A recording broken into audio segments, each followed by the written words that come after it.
Salut à tous et bienvenue dans un nouvel épisode de la Minute du Coach. Retour, avec un peu de retard, mais comme on a le temps avec la trêve internationale, j'ai voulu prendre le temps sur la victoire du PSG à Reims. Voilà, sur la première période, je ferai la deuxième période en début de semaine prochaine pour se remettre doucement avant le match de Clermont. Vous rappelez avant de démarrer, comme d'habitude, de vous abonner à la chaîne YouTube de Paris United, de liker et de commenter. Comme d'habitude, je réponds à un maximum de commentaires. On essaie d'échanger, de débattre. Voilà. Retour donc sur cette rencontre où le PSG s'est imposé 2-0. J'ai mis un PSG en progression. Tout n'a pas été parfait, loin de là. Mais on a vu un peu de mieux. Alors, pas dans tous les domaines. Mais on va le voir là tout de suite. Voilà, donc j'ai voulu prendre l'exemple parce que le début de match du PSG n'est pas très bon pendant une dizaine de minutes où Reims joue haut, essaye de gêner le PSG en ressortant souvent le ballon. Et on va voir que le premier problème du PSG, ça a été le contre-pressing. Alors j'ai laissé le temps, parce qu'on me l'avait demandé dans une précédente vidéo, de voir un peu à quel moment du match ça se situait. Donc j'ai laissé le chrono pratiquement sur toutes les diapos. Donc voilà, donc on a Di Maria qui a le ballon ici, on a des appels, on a Mbappé qui décroche et on a Hakimi qui demande dans la profondeur. Voilà, Di Maria cherche Hakimi, le ballon est intercepté. Et en fait, on se rend compte que là, il y a deux joueurs, il y a un joueur pas concerné, deux joueurs qui regardent. Il y a ici 4 et moi plutôt seuls. Verratti qui avance, mais qui ne met pas une grande intensité dans sa course. Di Maria aussi. Et on a deux joueurs ici, un peu plus bas, qui sont plutôt spectateurs. Quand je dis spectateurs, ce n'est pas péjoratif dans le sens ils assistent, c'est dans le sens où ils ne savent pas trop est-ce qu'ils y vont ou pas, du coup ils restent en place. Le ballon va ressortir, et là en fait on voit que ici il n'y a personne. Ici il y a 2 contre 1, et ici il y a Gueye en couverture. Ce qui veut dire que Wijnaldum aurait dû venir serrer à l'intérieur pour mettre cette fameuse densité dont on a besoin pour un contre-pressing. Verratti qui est en train de reculer, et Wijnaldum ne va pas le faire. Il va venir fermer le couloir, alors que ça ne sert à rien à ce moment-là. Et évidemment, le joueur rémois va être touché. Là, on voit Mbappé, je l'ai entouré parce que ça va avoir une conséquence sur la prochaine diapo, qui est proche, donc qui pourrait être concerné, mais qui ne l'est pas. Et donc le rémois ici, donc Wijnaldum qui commence à avancer. Et là, le rémois qui va ressortir ici. Et en fait, on voit des Parisiens, Verratti qui n'a pas vraiment avancé, Gueye qui est venu se rapprocher de Verratti, mais pas avec de l'intensité, Wijnaldum qui est resté un peu couloir comme ça, et ici les joueurs, donc Neymar pas concerné, et là Mbappé se dit c'est le moment d'y aller. C'est un peu tard parce que la passe est faite et le contrôle. Quand on fait un pressing, il faut toujours y aller dans le temps de passe. Une fois que la passe est arrivée, c'est souvent trop tard. Donc là on voit, et on va donner ici à l'intérieur parce que Gueye n'est pas sorti, parce que, ce que j'explique souvent, quand on fait un contre-pressing, la première idée des joueurs, ça doit être de bloquer la première passe qui peut aller vers l'avant. Ensuite, on bloque les autres passes, mais l'idée première, c'est d'empêcher l'équipe adverse d'aller vers l'avant. Donc on doit empêcher cette passe-là, ces angles de passe-là. Là, personne ne le fait. On laisse le joueur rémois seul, et on va le trouver à l'intérieur. Et là, Gueye sort trop tard, il est éliminé, et il va faire faute. L'action s'arrête là sur une faute. Mais là, c'est pas normal que le PSG, à ce moment-là du match, au bout de 6 minutes, soit, on a vu un 5,55 jusqu'à 6,9 pendant 15 secondes, incapable de récupérer un ballon, alors qu'il y a la densité pour. Mais tout le monde n'est pas concerné. Au contraire, on va avoir un contre-pressing réussi. Là, il y a Neymar qui va faire sa percée, il vient d'ici, il rentre à l'intérieur et il vient dans la densité. Il va perdre le ballon, Mbappé est très proche. Le ballon est contré, on voit les deux rémois qui vont, mais on voit là par contre Di Maria concerné qui fait les premiers pas pour y aller. Alors, il va pas forcer, il va récupérer le ballon. Il va s'excentrer ici. Alors, il aurait pu jouer tout de suite avec Hakimi, mais il va garder le ballon. Il va vouloir faire un dribble. À ce moment-là, il y a une main d'ailleurs d'un rémois qui n'est pas sifflée. Donc les rémois récupèrent le ballon parce qu'eux ont mis la densité autour de Di Maria. Le ballon ressort. On voit les Parisiens ici. On voit 4 rémois disponibles et donc 4 Parisiens. Sauf que la différence, c'est que cette fois-ci, on voit que Wijnaldum, au lieu de rester en couverture, il va avancer. Ce qui oblige le rémois a dévié le ballon à l'intérieur. Il ne peut pas contrôler puisqu'il sent que Wijnaldum va arriver. Et ici, Hakimi, ou Di Maria, je ne sais plus lequel des deux, est en train de faire la course vers lui. Ce qui veut dire que s'il contrôle le ballon, dos à Wijnaldum, il va être empêché de jouer par Di Maria. Donc il se dit, il faut que je joue à une touche. Il joue à l'intérieur. Plus on joue vite, plus il y a de chances d'avoir du déchet. Cette fois, Verratti est concerné et va faire la course. Et il va récupérer le ballon ici. De nouveau, un peu plus tard dans le match, alors qu'on vient de passer plutôt 15 très bonnes minutes du PSG où il y a beaucoup de contre-pressing réussi comme celui que je viens de montrer. De nouveau, un mauvais contre-pressing et je vais montrer pourquoi j'explique souvent que tous les joueurs doivent être concernés par le contre-pressing. Ce n'est pas deux qui vont essayer, les autres qui regardent. On a Verratti ici qui est touché, qui va faire un contrôle un peu long et qui perd le ballon. Là, on a les Parisiens qui sont autour, les Rémois, il y a de la densité partout. C'est aussi une façon de jouer d'Oscar Garcia, donc il y a de la densité. Là, le ballon va être ressorti ici.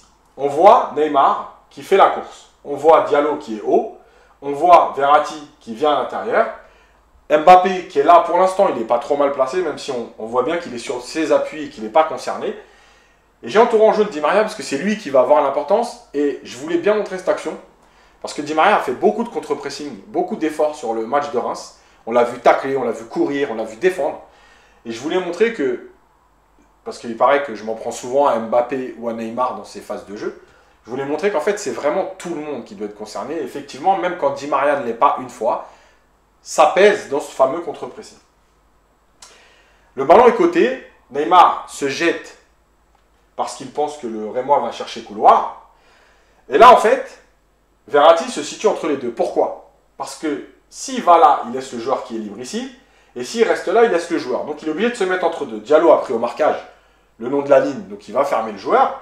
Pourquoi Di Maria a un problème là? Parce que, vous l'avez vu sur la précédente image, là, s'il avait gagné des mètres tout de suite, étant donné qu'en plus, Gueye est là, Wijnaldum est là, donc il aurait pu avancer. S'il gagne des mètres tout de suite, on rajoute un nombre défensif et on aurait fermé d'autres angles de passe. Et là, il va rester spectateur ici. Donc en venant fermer, s'il était venu là, il aurait très bien pu dire à Verratti, vas-y, et lui venir là, ou lui venir là, et dire à Verratti, reste là. Voilà. J'ai mis cette flèche parce qu'à ce moment-là, là aussi, il doit y avoir communication avec Mbappé en disant, Verratti, vas-y, et moi, je vais venir fermer là. Il ne va pas le faire, et on va voir qu'encore une fois, ça a des conséquences à chaque fois. Voilà, du coup, Neymar est éliminé parce qu'il s'est jeté, alors c'est un attaquant qui défend, c'est toujours compliqué. Et là, Verratti, il est entre deux, pour se donner la possibilité d'aller là ou là. Le ballon est donné là, il va venir là. J'ai entouré Di Maria, toujours pas concerné, qui est resté au même endroit depuis, donc maintenant, à peu près 5 secondes, 4 secondes. Il n'a pas avancé, et ici on voit bien qu'il n'y a personne, et c'est un problème. Là aussi, Gueye aurait pu lui dire, vas-y. Le ballon va être donné, Verratti vient bien fermer, le joueur est dos au jeu, il ne peut pas avancer. Neymar est là, il aurait peut-être dû venir soit fermer ici à deux, soit se mettre ici pour empêcher la passe en retrait et obliger le joueur à venir à l'intérieur pour éliminer Verratti. Et on sait que Verratti, dans cette phase de jeu, il est aussi très bon. Là, Mbappé, maintenant, il est venu, il s'est rapproché. Di Maria, il est toujours là, toujours pas concerné, ça fait maintenant 6 secondes. Di Maria est toujours là, ça fait maintenant 8 secondes. Et il n'a pas bougé de cette zone-là, il n'a même pas fait 5 mètres. D'ailleurs, Gueye, qui était loin derrière lui, lui a avancé et a dépassé Di Maria. Le ballon est là. Neymar vient fermer la passe ici. Verratti est là. Et là, en fait, le problème, c'est que Mbappé, il est venu, mais il ne va pas bien se placer. Parce que là, il doit fermer la passe qui vient vers le gardien, ou en tout cas vers l'intérieur du jeu. Là, on a vu donc le joueur qui vient décrocher. Verratti et Mbappé le suivent, sauf que au lieu d'aller sur lui, il y en a un qui aurait dû aller sur lui, et l'autre fermer la passe ici. Et on va voir pourquoi cette façon de défendre demande aussi de l'intelligence, et pas seulement de l'intensité, comme on entend tout le temps. Ouais, mettez de l'intensité, des courses. Non, c'est pas que ça, c'est aussi de l'intelligence. Se dire, qu'est-ce que lui il peut faire? Il ne peut pas jouer vers l'avant, il est dos au jeu. Il est en train de remiser. Qu'est-ce que moi je dois faire? Eh bien, je dois fermer le dernier angle de passe qui lui reste. Là, en récupérant le ballon, il ne peut pas jouer là, il est gêné par Neymar. Il ne peut pas rejouer là parce qu'il y a Verratti. Le dernier angle, il était là, et on va voir, voilà. Sur cette passe, on touche. En fait, ici, on vient à l'intérieur et on a éliminé les Parisiens. Ça demande de l'intelligence de défendre en contre-pressing. On ne peut pas faire que des courses, tacler, se jeter pour dire j'y suis allé. Voilà.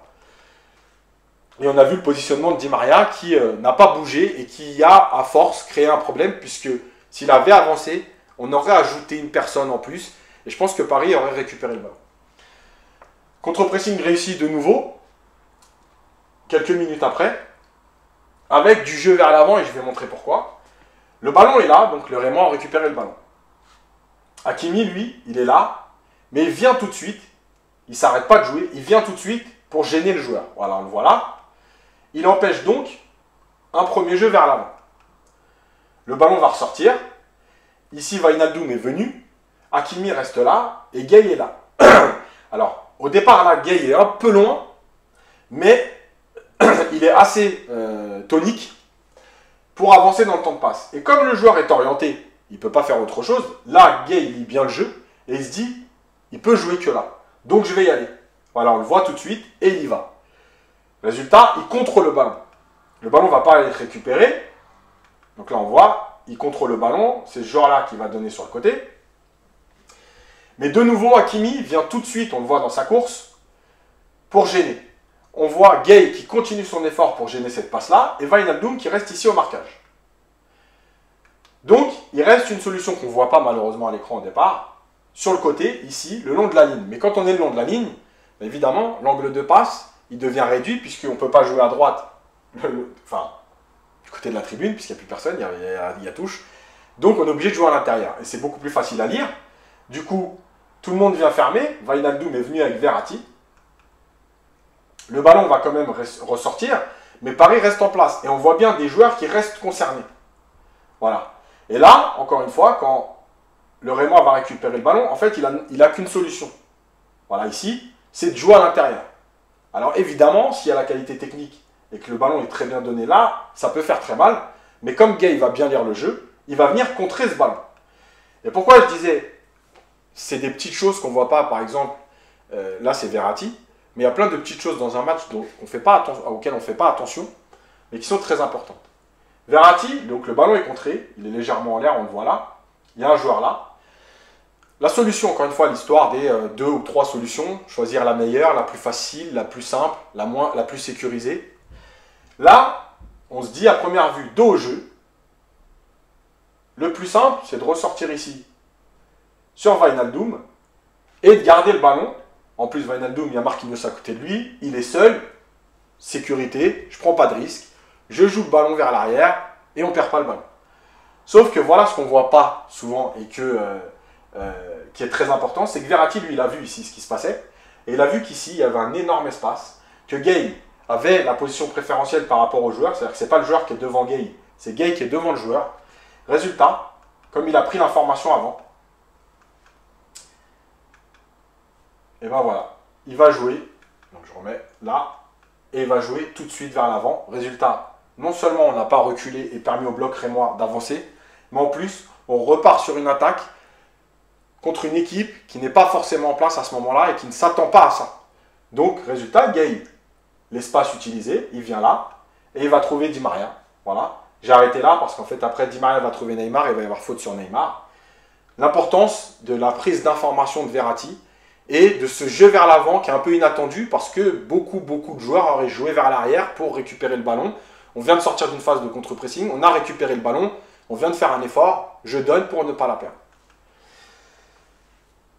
Je voulais montrer également le mauvais placement défensif parce qu'on a beaucoup parlé de Diallo dans le podcast, dans les résumés de match, et je vais montrer pourquoi ça a été un problème tout au long de la rencontre qui a obligé notamment Di Maria à venir après côté gauche parce que Diallo n'apportait pas offensivement, mais il a eu aussi des problèmes défensifs. Le mauvais placement, on voit les Parisiens en place. Ici, il y a Diallo. Alors déjà, son orientation de corps n'est pas très bonne, parce qu'avec un ballon ici, il aurait dû être orienté dans l'autre sens, c'est-à-dire dans cette position-là. Voilà, prêt à lire le jeu. Là, il est carrément dos au jeu. On voit le joueur ici, qui va être trouvé, évidemment. Voilà, et il contrôle. Diallo est là. Ici, on a Kerrer qui est seul. Alors évidemment, il doit lui parler, lui dire « Vas-y, tu peux ». Et donc, s'il lui dit vas-y, peut-être que Diallo il va. Sauf qu'il ne va pas lui dire. En tout cas, on n'a pas l'impression qu'il va lui dire. Diallo n'avance pas, alors que dans le temps de prise de balle, on voit bien quand même que là, au moment du contrôle, s'il sort, le joueur ne peut pas avancer. Là, il recule. Kerrer, apparemment, ne communique pas, mais n'avance pas non plus, il reste là. Et ici, on a Gueye un peu en couverture qui se dit « moi, je vais y aller ». Voilà. Il vient ici à l'intérieur. Là, Verratti est trop loin de Gueye.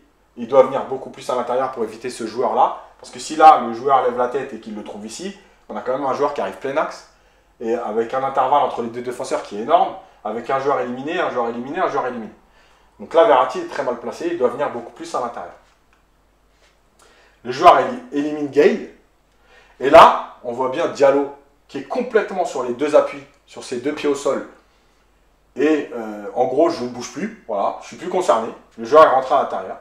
On a Kerrer qui doit avancer à ce moment-là parce que dans le temps de dribble, là, le joueur, il voit bien qu'il ne peut pas prendre la formation. Donc s'il avance dans le temps, c'est bon. On a Verratti qui doit venir serrer l'intérieur pour fermer cette passe-là, ou en tout cas cet intervalle-là. Marquinhos ne peut pas parce que lui, il est au marquage. Donc il y a plein de joueurs ici qui ne font pas les bonnes courses. Là, j'ai mis en jaune où Diallo aurait dû être, s'il avait été concerné. À partir du moment où ici, son adversaire, entre guillemets, est rentré à l'intérieur, il n'y a plus personne.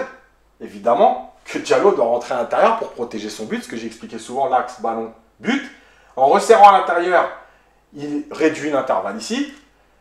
Ici, Kerrer, en avançant, s'il avait avancé dans le temps de dribble, il empêche une passe en profondeur. Donc, après, les choix, ça aurait été sur le côté, il n'y avait personne, revenir en retrait, ou jouer un intervalle ici, mais on a quand même Hakimi qui est capable de couvrir. Donc, résultat, les deux joueurs ne sont pas venus là où ils devaient être, et on a donc un intervalle énorme ici, un joueur qui plonge entre les deux. Ça ne rate pas, le ballon va passer Kerrer, et heureusement que Marquinhos continue sa course pour gêner l'attaquant rémois et ne pas lui laisser le temps d'armer et de croiser. Voilà. Il va frapper tout droit parce qu'il va vouloir frapper fort, tout droit à côté. Ça, c'est un problème récurrent du PSG. Des joueurs qui ne sont pas concernés, qui ne viennent pas serrer à l'intérieur au bon moment, qui ne font pas les bonnes courses. Additionner à un milieu de terrain à ce moment-là, Verratti qui n'était pas venu rentrer à l'intérieur, ça fait trop de choses. Et même contre une équipe contre Reims, comme une équipe comme Reims, ça pose problème. Alors imaginez sur une équipe qui a des vrais attaquants comme Chelsea, comme City, etc. Là, vous risquez de le payer très cher.